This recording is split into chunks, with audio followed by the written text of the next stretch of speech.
ഇടതുപക്ഷ സർക്കാർ നിലവിൽ വന്ന ശേഷം ഏറ്റവും കൂടുതൽ പുരോഗമനം കൈവരിച്ചിരിക്കുന്നത് കേരളത്തിലെ വിദ്യാഭ്യാസ മേഖലയാണ്.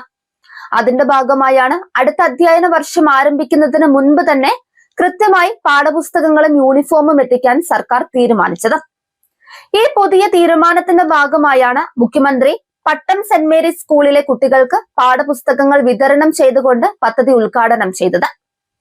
എന്നാൽ അതിന്റെ പേരിൽ രമേശ് ചെന്നിത്തല പ്രതികരിച്ചത് വിവരം ലവലേശമില്ലാത്തവനെ പോലെയാണ്. ഈ വിഷയം ഇന്നലെ വ്യാപകമായ രീതിയിൽ ചർച്ചയാവുകയും ചെയ്തു. ഇന്ന് ചെന്നിത്തലയ്ക്ക് സോഷ്യൽ മീഡിയയിൽ പൊങ്കാലയാണ്. അവർ ഭരിച്ച കാലത്ത് അവർ വിദ്യാഭ്യാസ മേഖലയിൽ ചെയ്തു കൂട്ടിയ ആനമണ്ടത്തരങ്ങളും അക്കമിട്ട് നിരത്തുന്നുണ്ട്. തുഗ്ലക് പരിഷ്കാരം എന്ന അപരിഷ്കൃതമായ രീതിയിലുള്ള ചെന്നിത്തലയുടെ വിമർശനത്തിനെതിരെ മന്ത്രി സജി ചെറിയാൻ വായടപ്പിക്കുന്ന കലക്കൻ മറുപടി തന്നെയാണ് കൊടുത്തത്. 9ാം ക്ലാസ്സിലെ കുട്ടി ജയിച്ചോ എന്നറിയുന്നതിന് മുൻപേ പാഠപുസ്തകം നൽകുന്നത് തുഗ്ലക് പരിഷ്കാരമാണെന്നാണ് ചെന്നിത്തല പറഞ്ഞത്. അടുത്ത അധ്യയന വർഷത്തേക്ക് കൃത്യസമയത്തേക്ക് പുസ്തകങ്ങൾ കുട്ടികളുടെ കൈകളിൽ എത്തിക്കുന്നത് ഒരു ഭരണകൂടത്തിന്റെ കാര്യക്ഷമതയുടെ അടയാളമാണ്.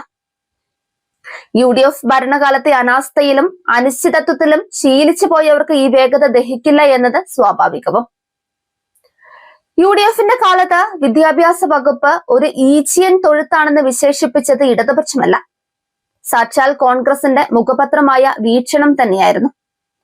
അതൊന്നും കേരളം മറന്നിട്ടില്ല, മറക്കുകയുമില്ല. അത്രമേൽ കൊടും കാര്യസ്ഥതയിൽ മുങ്ങിക്കിടന്ന ഒരു വകുപ്പിനെയാണ് ഇടതുപക്ഷ സർക്കാർ ഇന്ന് രാജ്യത്തെ തന്നെ ഏറ്റവും മികച്ച നിലവാരത്തിലേക്ക് ഉയർത്തിയത്. UDF കാലത്ത് ആകെ ഒരു തവണ മാത്രമേ പുസ്തകം വൈകിയിട്ടുള്ളൂ എന്നാണ് ഇപ്പോൾ പ്രതിപക്ഷ നേതാവ് VD സതീശൻ അവകാശപ്പെടുന്നത്. എന്നാൽ കേരളത്തിലെ പൊതുജനത്തിന് അത്ര വേഗം മറവി സംഭവിക്കില്ല എന്ന് അദ്ദേഹം ഓർക്കുന്നത് നല്ലതായിരിക്കും. അന്ന് പാഠപുസ്തകങ്ങൾ കൃത്യസമയത്ത് അച്ചടിക്കാതെ വിദ്യാർത്ഥികളെ തെരുവിലിറക്കിയതും പഠനം മുടങ്ങാതിരിക്കാൻ SFI പ്രവർത്തകർ എത്തിച്ച പുസ്തകങ്ങൾ UDF വിദ്യാർത്ഥി സംഘടനകൾ തെരുവിൽ വലിച്ചെറിഞ്ഞതും ഇവിടുത്തെ രാഷ്ട്രീയ ചരിത്രത്തിന്റെ ഭാഗമാണ്.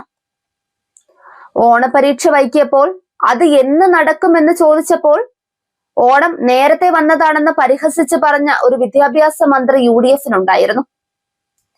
അത്തരം വിചിത്രമായ വാദങ്ങൾ കേട്ടു ശീലിച്ചവർക്ക് ഇന്ന് പുസ്തകം നേരത്തെ നൽകുന്നത് വലിയ അപരാധമായി തോന്നുന്നതിൽ അത്ഭുതമൊന്നുമില്ല. UDF കാലത്ത് ഓരോ വർഷവും പുസ്തകമില്ലാതെ കുട്ടികൾ നെട്ടോട്ടമോടിയ വാർത്തകൾ ഇന്നും ഗൂഗിളിൽ തിരഞ്ഞാൽ ആർക്കും കാണാൻ പറ്റും. അവിടെ നിന്നാണ് പൊതുവിദ്യാഭ്യാസ യജ്ഞത്തിലൂടെ നമ്മുടെ സ്കൂളുകളെ ഹൈടെക് ആക്കിയതും ലോക നിലവാരത്തിലേക്ക് ഉയർത്തിയതും. ഒരു വിജ്ഞാന സമൂഹം കെട്ടിപ്പടുക്കാനുള്ള ഇടതുപക്ഷ സർക്കാരിന്റെ നിശ്ചയദാർഢ്യത്തിന്റെ ഭാഗമായാണ് പരീക്ഷയ്ക്ക് മുൻപേ പുസ്തകങ്ങൾ തയ്യാറാക്കുന്നത്.